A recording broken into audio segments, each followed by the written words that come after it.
Donovan Dunmore commits. What are the Badgers getting in their newest piece in the 2026 class?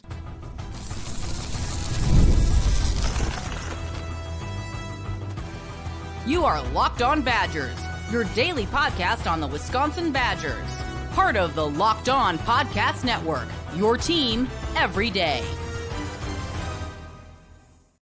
What is going on, Wisconsin Badgers fans? Welcome to Locked On Badgers, your team every single day, part of the Locked On Podcast Network. I'm your host, Ryan Herrings. Thank you for being an everydayer, for being a part of this community.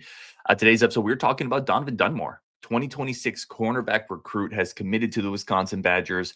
He was at the Maryland game, committed after the game or right after the game, somewhere in that time frame. Let's talk about who he is. We're going to put some film up, what I like about him, what it does for this recruiting class, the thoughts that we have on his film. I think this is a good get for the Badgers. 6 foot nothing, about 6 foot, 6'1", so taller, kind of a rangy corner, 5'11" to 6'1", kind of in that frame that they look for a lot, that can play on the boundary. I think that's what you're looking at with Donovan Dunmore, is a boundary type corner. 6 foot, 185 pounds, cornerback, Clovis, California. High 3-star per the composite 247. Offers from Oregon State. He was previously committed to Oregon State, so he has flipped from Oregon State to Wisconsin. Also had offers from Arizona. Several other schools getting in on him. This is a player that has some helium. So if you're into baseball recruiting or baseball scouting, helium players are players that are kind of like late risers in the process. This is a guy who's starting to get more and more attention. And when you see the film, you can see why. When you look at the measurables, you can see why. This is a fast player, 10.5, 7-ish. I've also seen him lower than that in the 100. So 10.5, 10.5, 7-ish guy. I had Brian Smith on, who, if you listen to the show for a while, you know Brian Smith is not a Badger fan, and he calls it like he sees it. It's 100% who Brian Smith is. And sometimes it ticks Badger fans off because he's been hard on the program. And truthfully, he's been right a lot about the program. He said Donovan Dunmore is the type of athlete that a Michigan gets. He's really high on Donovan Dunmore, actually. Talked to me a little bit about the athletic tools, the frame. He really likes this pickup as well. And, Brian Smith is a guy that is very big into measurables, physical traits. You have to look and play a certain way if you want to be on the boundary, if you want to be a defensive end, if you want to be a receiver, if you want to be a corner. Brian Smith really liked Donovan Dunmore. Let's put up the film. Let's talk about him, why I think it's a nice fit, what I think he brings to this secondary, why I think it's a really nice pickup for the Wisconsin Badgers. Let's put this film up. Started at the beginning. We'll pause it here. And I really do appreciate everybody jumping on this. We're going to see if we have a better angle of this where I don't need to be so present in it. There we go. All right, let's watch some Donovan Dunmore film. One of the first things you're going to see on the film, and something I talked about a lot with Dunmore when he was committing or when he was visiting, because I did a video kind of talking about his game when he was visiting before he committed. I talked about the versatility, right? To me, Dunmore, and you see in the first clip here is a special teams clip. It's a kickoff return. To me, he's an athlete. Here he is again, kind of on special teams. You get somebody who can be a special teams returner, a kick returner, or a punt returner. You see how quick he is here. You get somebody who could play corner. I think with his size and speed, maybe he's a safety. This is the type of guy who could play receiver. You're going to see him here in kind of press coverage. That's another part of his game right there if you're watching the clip on YouTube. But if you're listening on audio, we love you too. He fights through blocks. He's physical on the edge. He comes up and he hits people. That's another thing that we really talked about. You're going to see another clip of him here in run support, just stick a guy. I like the physical tools. And at corner, at receiver, if you're Wisconsin, if you're most schools, you're never going to get the elite physical schools, the elite physical skills guy that is also really refined. You're never going to get that guy. That guy goes to Georgia. That guy goes to LSU. He goes to Ohio State. So if you're Wisconsin, Iowa, Nebraska, BYU, any of this kind of, I'm not a Texas school, not a blue blood school. What you have to do is you have to sacrifice somewhere. So he's a little raw. You're going to see some clips. He's a little raw on his footwork. I think he needs to get a little bit better there, but the physical skill set is there. The size, the speed, the willingness to come down and tackle and be tough. It's all there. Here you're going to see him in man coverage. Again, you probably want him to get his head around a little better there. But let's see. Let's play this again so people can watch it. But the physical tools are there. And at corner, you have to have that if you're going to survive. So I like the physical tools. I like the size. I like the speed. I like the versatility, ability on special teams. I think cornerbacks that come up in high school and they come up and they hit, They have a certain intangible about them that you have to have in the Big Ten. You have to have guys in the Big Ten that are going to come up and run support, that are going to fight through blocks, that are going to come up and hit a running back. You got to have those pieces. I like the archetype. This is the type of corner they've been trying to get in Madison, right? Taller, longer, faster. A couple of guys recently, the Raheem Strouds, the Zay Gentrys, they weren't able to land a couple cycles ago. This is the type of guy that can come on the boundary, play physical, get in somebody's face, and in the Big Ten, make open field tackles. I think that's why you get him. I don't think he's probably a year one guy. I think there is development here that has to happen, but he's a high 3-star player that was really generating a lot of recruiting buzz, starting to pick up steam. This is a really nice pickup for the Badgers. I really, really like the film. I like the athletic tools. And it wouldn't surprise me in 2 years. It wouldn't surprise me if he's playing a couple different positions. If he was maybe kind of a hybrid safety corner, it wouldn't shock me if he became a receiver with his ball skills and his length and his speed. I think they're going to start him at boundary corner. Another guy who probably is going to play some special teams reps for you.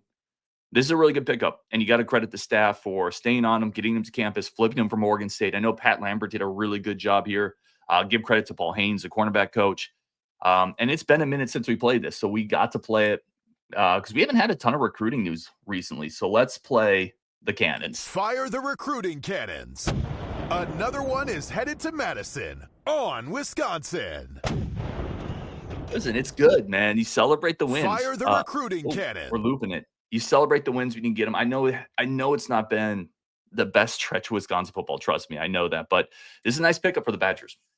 Really nice get. We're going to take a second here, pause, come back, talk about what I think this class looks like, talk about the importance of still continuing to grind, getting recruits even after a tough game. We're going to talk about that next on Locked On Badgers, where this class might still go. Do I have any worries about that? We had a question come up that I want to throw up as well. That's coming up next, Locked On Badgers. But first, a quick second for our friends of the show. And as always, a quick second to say thank you for tuning into Locked On Badgers. Today's episode brought to you by Square. Square is the incredible place where all your neighborhood favorite spots live. Right now, if you want to go out into your neighborhood, you want to go get a coffee, you want to go get breakfast, you probably know where to go, right? Because those neighborhood spots, the places that make our neighborhood feel incredible and the reasons we live there, that's what we get excited about. That's where we want to share memories with friends. That's what Square does. Square is a proud partner of more than 4 million neighborhood businesses around the world. You can go to square.com/go/lockedoncollege to learn more. But before you go there, go support your favorite neighborhood spot. You're going to be glad you did over at Square. It is awesome. Support your local neighborhood spots. Today's episode also brought to you by Gametime, the incredible place where you get tickets for everything.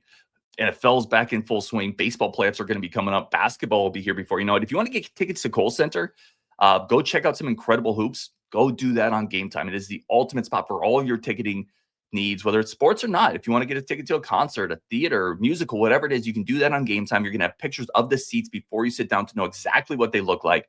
Our friends at Gametime are going to hook you up with the easiest ticket buying process in the world. Right now, take the stress and the guesswork out of buying football tickets with Gametime. Download the Gametime app, create an account, use code LOCKEDONCollege, and you're going to get $20 off your first purchase. Terms to apply. Again, that's promo code LOCKEDONCOLLEGE, and you're going to get $20 off. Swipe, tap, go, Gametime. Get all of your tickets there. Today's episode also brought to you by our great friends over at Mazda. You can move through life, or you can find the things that move you. It's your choice. You can go choose to get out there. You can choose your people. You can choose to really go for it. I mean, like really go for it. Just do something that moves you. Mazda crafts cars for those who choose to do more than simply move. Mazda, move and be moved. Let's come back into this question I had, and I want to throw this up here again, talking about Donovan Dunmore committing to the Wisconsin Badgers. There was a question about, well, who in the world would commit to the Badgers after that Maryland game, right? Who would go to that and then commit to Wisconsin? And what I've tried to tell people, and I think it bears repeating, is the results in one individual game matter less to recruits coming on a visit than they do to the fans. The relationships matter to recruits, the ability to develop recruits, how they're going to use them, all those other things matter a lot more generally. And this is from me speaking to recruits and speaking to players. They care more about those other things than the results from one game. And quite frankly, that's what you should want. You shouldn't want a recruit to come in and care so much about one game, one data point, that they ignore everything else. So this is an example of that.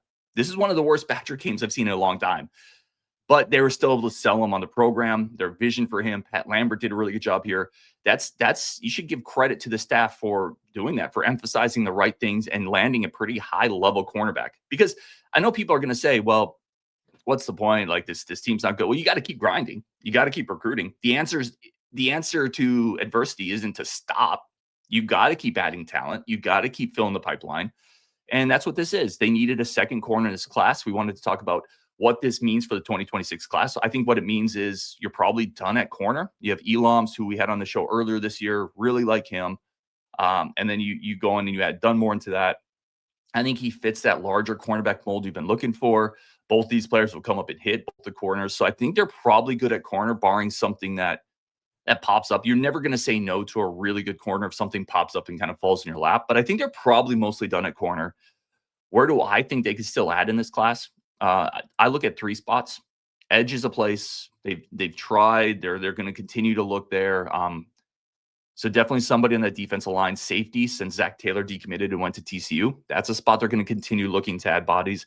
And then I think offensive line, if they could, you just can't have too many. They brought in several really high-profile offensive linemen this year that they weren't able to land. Some of the best offensive linemen in the country, they were able to get those guys on official visits. They just weren't able to land them. I think offensive line, if you could add another tackle, I don't think they would say no to that for sure. If you could add another interior guy, I think they would add another offensive lineman if they could.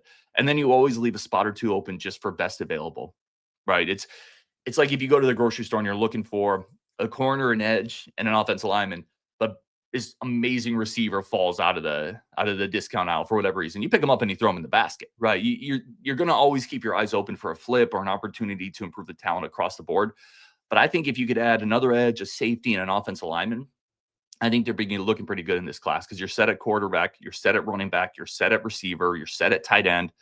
I like the linebackers. Maybe another guy there wouldn't be the worst idea, but there's a lot of young talent in this linebacker room at Wisconsin right now. So that's kind of where I'm at with this recruiting class. It's kind of where I'm at with the idea of why would somebody commit after a loss? Because there's a lot more to committing than one game. There's a lot more to a recruit committing to a university than just one game. And Donovan Dunmore proves that. Again, to recap on Dunmore, really good physical tools. He's a little raw, I think, in my opinion, but really good physical tools, fast, athletic, versatile, will come up and hit. This is a really good get for the Wisconsin Badgers physically. I like him a lot. I think you got to give Haynes and Pat Lambert a lot of credit for this one.